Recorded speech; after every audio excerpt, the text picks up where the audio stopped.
automatic DCS and cold storage with Trezor, crypto-friendly bill passes in the UK House of Commons, and Swiss bank SEBA offers custody for those blue-chip NFTs. My name is Frankie Candles, and this is your nightly crypto news wrap-up. Let's get it. Turn on the crockpot and start up the robotic vacuum because Trezor has a set-it-and-forget-it solution for buying Bitcoin.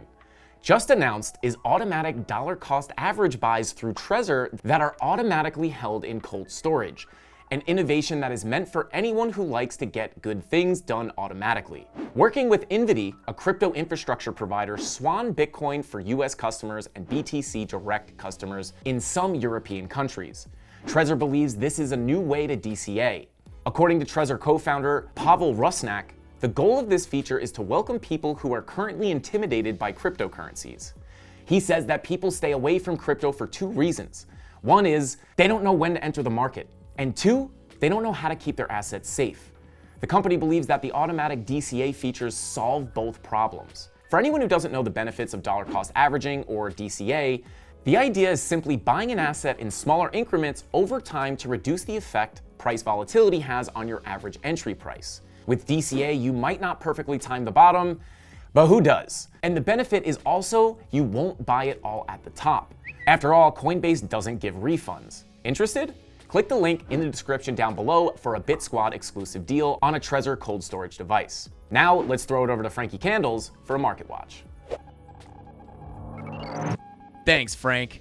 All right, guys, let's jump in and do a little market watch here. We've got Bitcoin coming in at $20,783, up about 3.3% on the day. We have Ethereum coming in at $15.67, up about 7% on the day. The green continues to enter the market. Very, very good change of pace here. Now, I do want to bring you over to the Bitcoin chart because we do have some interesting stuff developing. As you can see, we are getting hung up on this level. Now, the reason we are getting caught up here is probably because we do have a little spike in volume here. It's very small though. If we crack this level that we are currently hung up on, you can see that we generally just have a decent volume gap right here. Really nothing but air in this level. So if we do break this little spike in volume that we're at right now, could rip right through that low volume gap, and we could see a pretty quick move up to our macro value area high at about $21,391. Now, the way volume profiles work, this is very, very easy to predict.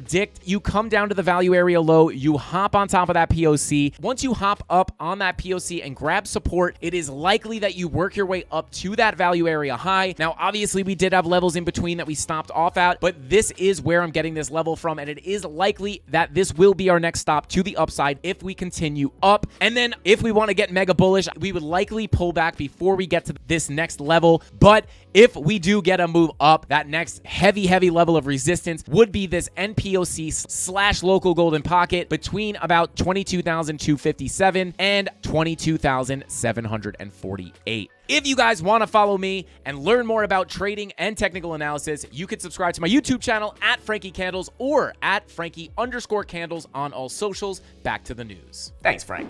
After Liz Truss stepped down from the shortest stint as Prime Minister the United Kingdom has ever seen, some wondered what would happen to the crypto-friendly Financial Services and Markets Bill.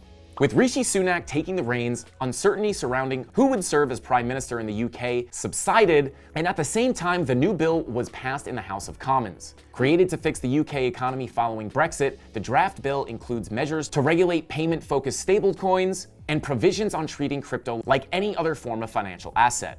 This will allow the country's treasury to make decisions on how to respond to crypto developments as they come up, regulating them in a more agile way. So you mean made-for-purpose crypto regulation is possible? All I've seen is arbitrary lawsuits from breaking unwritten rules. The bill is still only a draft and will need to pass through the House of Lords before getting the final approval from King Charles III. It is England after all. Fancy a cup of tea? Crypto-friendly Swiss bank SEBA is taking another step toward institutional adoption of crypto by allowing bank-grade custody of blue-chip Ethereum NFTs. In a statement, the bank said they're the first regulated bank to allow customers to store NFTs, which they believe will be increasingly accepted even by traditional finance operators. SEBA wants to custody blue-chip NFTs or ones that have been able to maintain their value despite the crypto winter. Yes, trading volume on NFTs have collapsed by 97%, But the floor price of Bored Ape Yacht Club is still 73 ETH. Sure, this is a massive drop from the all-time high price of more than 400 grand, but the price didn't go to zero. SEBA believes that in the coming years, digital assets will become increasingly accepted. The theme of adoption is already written into this leg of the bear market, and you can't argue with progress. That's all I got. Frankie Candles out.